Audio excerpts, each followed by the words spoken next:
नमस्कार, मी गिरीश निकम. साम न्यूज मध्ये आपल्या सर्वांचं स्वागत. राज्यभरातल्या अनेक महत्त्वाच्या बातम्यांचा वेध आपण घेणार आहोत. सुरुवातीलाच काही महत्त्वाच्या राजकीय बातम्या. नीलम गोऱ्हेंनी उद्धव ठाकरेंवर खळबळजनक आरोप केल्यानंतर आता राज्यातलं राजकारण तापलंय. मात्र याच नीलम गोऱ्हेंवर टीका करताना खासदार संजय राऊतांची जीभ घसरली. नीलम गोऱ्हे या विश्वासघातकी असल्याचा आरोप राऊतांनी केलाय. तसंच लक्षवेधी घाईला आणि पुण्यातल्या उमेदवारीसाठी किती पैसे घेतले असा सवाल देखील राऊतांनी गोऱ्हेंना विचारलाय. तर राऊतांची बुद्धी भ्रष्ट झाल्याची टीका ठाण्याचे खासदार नरेश मस्केनी केली आहे. निर्लज्ज बाई आहे, निर्लज्ज नमक हराम. तुमची लायकी नसताना 4 वेळा काय तुमचं कर्तृत्व होतं? माझ्या कर्तृत्वावरती मला बाळासाहेबांनी आमदार, तुम्हाला बाळासाहेबांनी आमदार केलं नाही.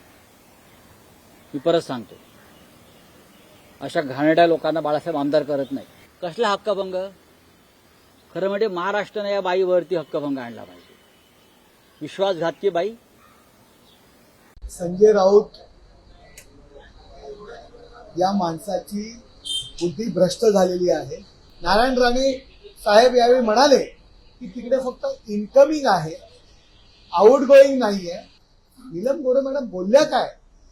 केवळ आता आपली बाजू एक चुकीच्या पद्धतीने समोर येते आणि त्याकरता अशा पद्धतीचे आरोप करणं, अशा पद्धतीची महिलांविषयक भाषा वापरणं ही संजय राऊत यांना शोभत नाही. म्हणून अशा पद्धतीचे ते आरोप करतात. त्यांना भर रस्त्यात जोड्याने हाणलं पाहिजे. दुसरीकडे नीलम गोऱ्हेंवर सुषमा अंधारेने देखील घणाघाती टीका केली. गोऱ्हेंनी माझाही पक्षप्रवेश रोखला होता, त्यांच्यावर अब्रू नुकसानीचा दावा दाखल करण्याचा इशारा अंधारेने दिलाय. तर नाक घासून माफी मागितली तरी लढा सुरूच राहील असं देखील सुषमा अंधारे म्हणाल्यात. छोट्यातल्या छोट्या समूहाला प्रतिनिधित्व देण्याचा प्रयत्न जो शिवसेनेकडून झाला आहे, मग तो या कल्पनाताई नरहिरे असतील, खासदार चंद्रकांत खैरे असतील किंवा तुमच्या समोर उभी राहून बोलणारी सुषमा अंधारे असेल, या सगळ्या परंपरेच्या मुळावर घाव घालण्याचा त्यांचा प्रयत्न अश्लाघ्य आहे. त्यांनी पक्षाची आणि पक्षप्रमुखांची प्रतिमा मलिन करण्याचा प्रयत्न केला आहे. सबब मी पक्षाची प्रवक्ता म्हणून, या महाराष्ट्रातला मराठी माणूस म्हणून नीलम गोऱ्हे यांच्यावर अब्रू नुकसानीचा दावा दाखल करत आहे. त्यांनी माफी जरी मागितली, नीलम गोऱ्हेंनी नाक घासून जरी माफी मागितली तरी आमचा लढा असेल. नाशिकमधील एका नेत्याने देखील नीलम गोऱ्हेंवर गंभीर आरोप केले आहेत. विधानसभेच्या उमेदवारीसाठी नीलम गोऱ्हेंनी माझ्याकडून पैसे घेतले पण मला उमेदवारी दिली नाही, असा गंभीर आरोप माजी महापौर विनायक पांडे यांनी केलेला आहे. तर गोरे भ्रष्टाचारांकडून पैसे घ्यायला असा देखील गंभीर आरोप नितीन देशमुखांनी केलेला आहे.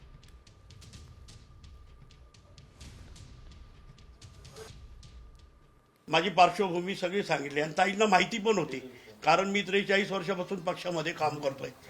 तर त्यावेळेस ताईंना सगळं सांगितल्यानंतर ताईंनी सांगितलं तिकिटाचं करता इतके पैसे मला द्यावा लागेल. उमेदवारी जाहीर झाल्यानंतर मी पैशाची मागणी केली त्यांच्याकडे, आज देते उद्या देते असं करत गेले. मी संदेश फुले आणि राजेंद्र शे आम्ही तिघही तिथे गेलो. तिथे गेल्यानंतर त्यांनी काही अमाऊंट दिली आणि काही अमाऊंट मला त्यातली कमी दिली.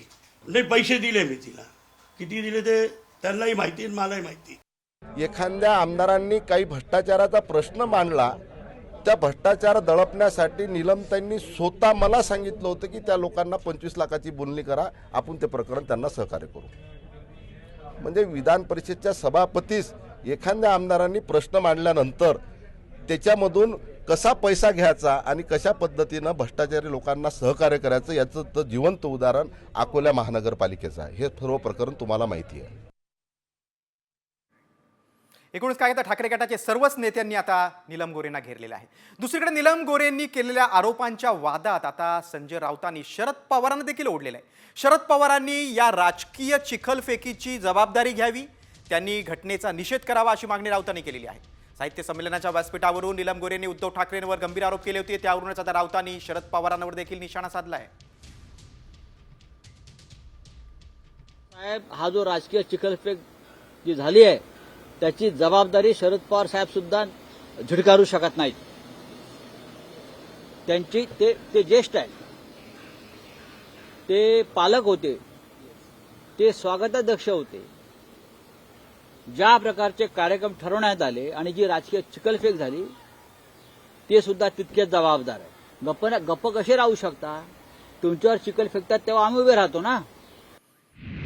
शरद पवार गप्प कसं राहू शकतात, त्यांनी जबाबदारी घ्यावी असं राऊत म्हणतात. दुसरीकडे शरद पवारांचं महत्त्वाचं वक्तव्य समोर आलंय. राऊतांनी जे म्हटलंय ते 100% बरोबर आहे असं शरद पवार म्हणतात. गोरेंनी ते वक्तव्य करण्याची गरज नव्हती असं देखील पवारांनी म्हटलेलं आहे. 4 टर्म कशा मिळाल्या हे सर्वांना माहिती आहे. नीलम गोरेंचं वक्तव्य हे मूर्खपणाचं आहे असं शरद पवारांनी म्हटलेलं आहे. कारण अखिल भारतीय मराठी साहित्य संमेलनाचे शरद पवार स्वागताध्यक्ष होते आणि आता शरद पवारांचं हे वक्तव्य खूप महत्त्वाचं आहे. नीलम गोरेंनी या संबंधीचं भाष्य त्या ठिकाणी करण्याची आवश्यकता नव्हती असं वाटतं.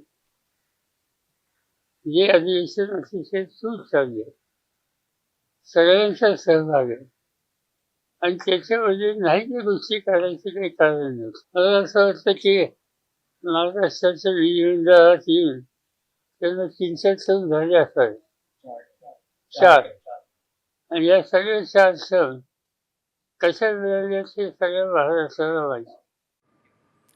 पुढची बातमी ठाकरे गटाचीच आहे. रश्मी ठाकरे आता ऍक्शन मोडवर आल्याचं पाहायला मिळतंय. आज त्यांच्या नेतृत्वाखाली महिला पदाधिकाऱ्यांची एक मातोश्रीवर बैठक पार पडली. पुण्यातील महिला पदाधिकाऱ्यांची बैठक ही झालेली आहे. नीलम गोरेंनी केलेल्या विधानानंतर आता ठाकरे गटाच्या महिला पदाधिकारी चांगल्याच आक्रमक झाल्यात. ठाकरे गटाच्या महिला पदाधिकाऱ्यांशी रश्मी ठाकरेंनी यावेळी संवाद साधला.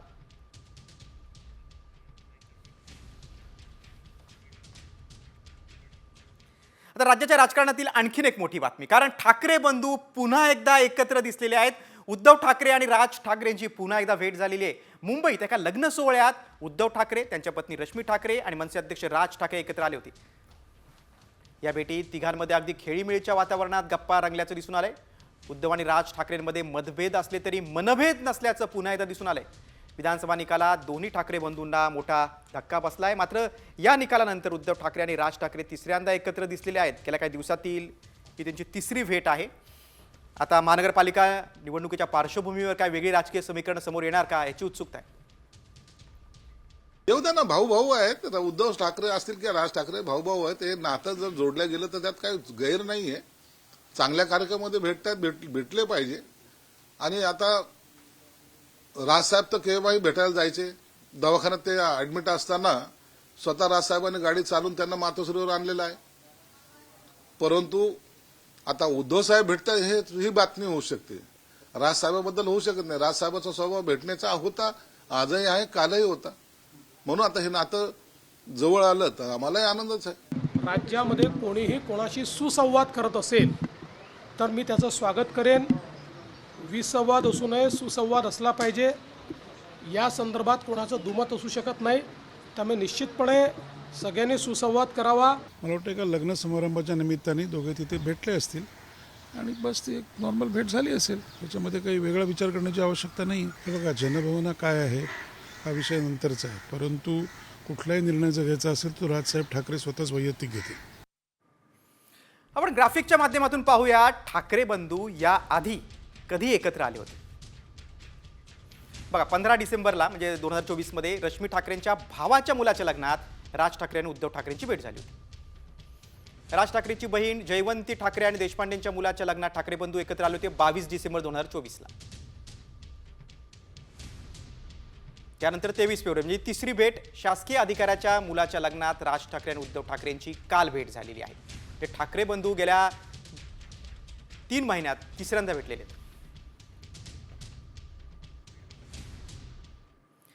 दोन्ही ठाकरे बंधूंची एकत्र यावं म्हणून आधी पुण्यात आणि मग मुंबईत शिवसेना भवनासमोर देखील बॅनर लागले होते. त्यामुळे आता मनपा निवडणुकीसाठी दोन्ही ठाकरे एकत्र येणार का याची चर्चा सुरू झालेली आहे. आपण पुढच्या बातमीकडे. राज्याच्या मंत्रिमंडळासंदर्भात ही मोठी बातमी समोर येते, कारण मुख्यमंत्र्यांनी आता मंत्रिमंडळाला थेट दमच भरल्याची माहिती समोर येते. मस्ती कराल तर घरी जाल असा इशाराच मुख्यमंत्र्यांनी दिल्याचं कृषी मंत्री माणिकराव कोकाटेंनी सांगितले. मंत्र्यांचे वैयक्तिक सचिव आणि ओएसडी सुद्धा आता फडणवीस ठरवतात अशी माहिती कोकाटेंनी दिली.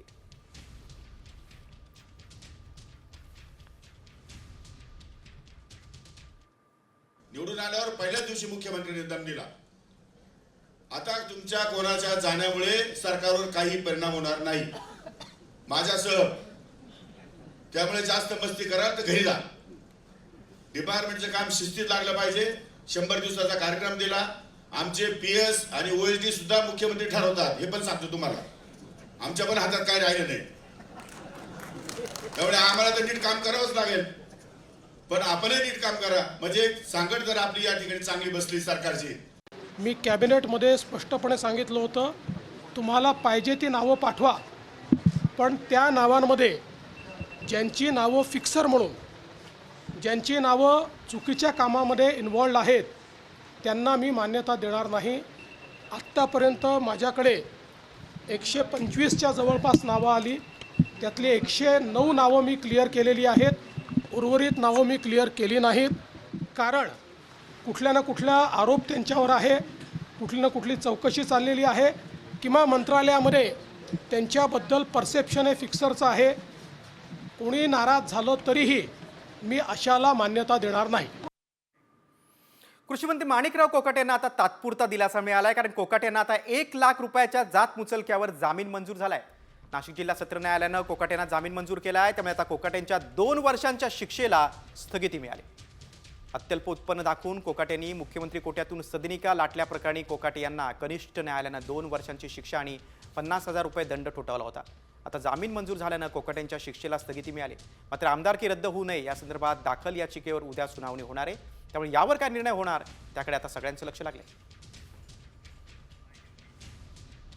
आर्ग्युमेंट्स झाल्यानंतर मेहरबान सेशन्स कोर्टाने अपीलाला सस्पेन्शनची ऑर्डर केलेली आहे. अपील संपेपर्यंत, म्हणजे अपीलाचा फायनल निकाल होईपर्यंत जजमेंट आणि कन्व्हिक्शनची जी ऑर्डर आहे ती सस्पेंड केलेली आहे.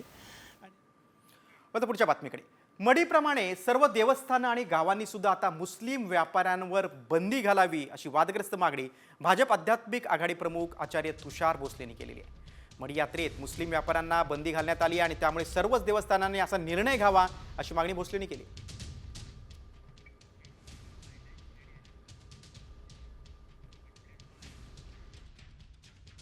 महाराष्ट्रातल्या अन्य देवस्थानांना आणि गावांना आमचा आग्रह आहे की या निर्णयाची आपण सुद्धा अंमलबजावणी करावी. मंदिराच्या परिसरात असो किंवा यात्रा उत्सवांमध्ये मुस्लिम व्यापाऱ्यांना आपणही बंदी घालावी, जेणेकरून आपल्या ज्या सनातन परंपरा आहेत यांना दूषित होण्यापासून आपल्याला रोखता येईल.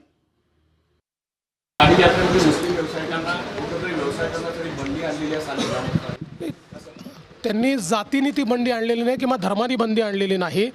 जे लोक नियम पाळत नाहीत यात्रेचे, त्यांच्यावर त्यांनी बंदी आणली.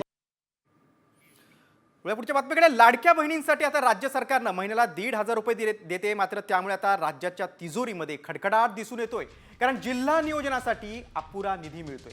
राज्यातल्या सर्व जिल्ह्यांना आता वार्षिक योजनेच्या फक्त 60% निधीच आतापर्यंत मिळालेला आहे आणि उर्वरित निधी मार्च अखेरीस तरी मिळेल की नाही याच्यावर प्रश्नचिन्ह आहे. विविध योजनांमुळे सरकारी तिजोरीवर ताण येत असल्याची माहिती अर्थ खात्यातल्या सूत्रांनी दिलेली आहे. राज्यातल्या कंत्राटदारांची आता कोट्यवधी रुपयांची बिलं थकलेली आहेत आणि त्याला देखील लाडकी बहीण योजना जबाबदार आहे. राज्यातल्या इतर योजनांच्या निधीला देखील लाडकीमुळे कात्री लावण्याची वेळ राज्य सरकारवर ओढावलेली आहे.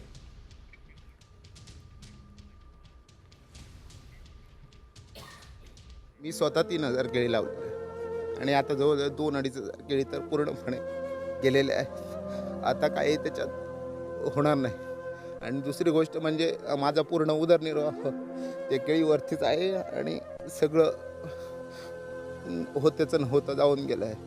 म्हणजे काय आता 2 महिन्यात त्याचं उत्पन्न येणार. वर्षाकाठी आम्हाला 5-6 लाख 7 लाख 8 लाख 10पर्यंत आम्ही जातो.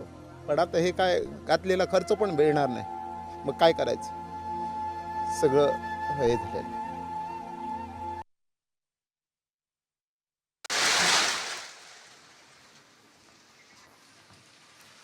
ही उद्विग्नता आणि अश्रू आहेत ते सिंधुदुर्गातल्या केळी उत्पादक शेतकऱ्याचे. गारपिटीनं हा शेतकरी कोलमडून पडलाय. वर्षाकाठी 10 लाखांचं येणारं उत्पन्न गारपिटीत वाहून गेलंय. आता कुटुंबाचं पोट कसं भरायचं, जगायचं कसं असा प्रश्न त्याला पडला. म्हणूनच त्याच्या डोळ्यातले अश्रू थांबत नाहीयेत. एकीकडे उष्णतेची लाट असताना दुसरीकडे कोकणाला अवकाळी पावसाचा तडाखा बसला.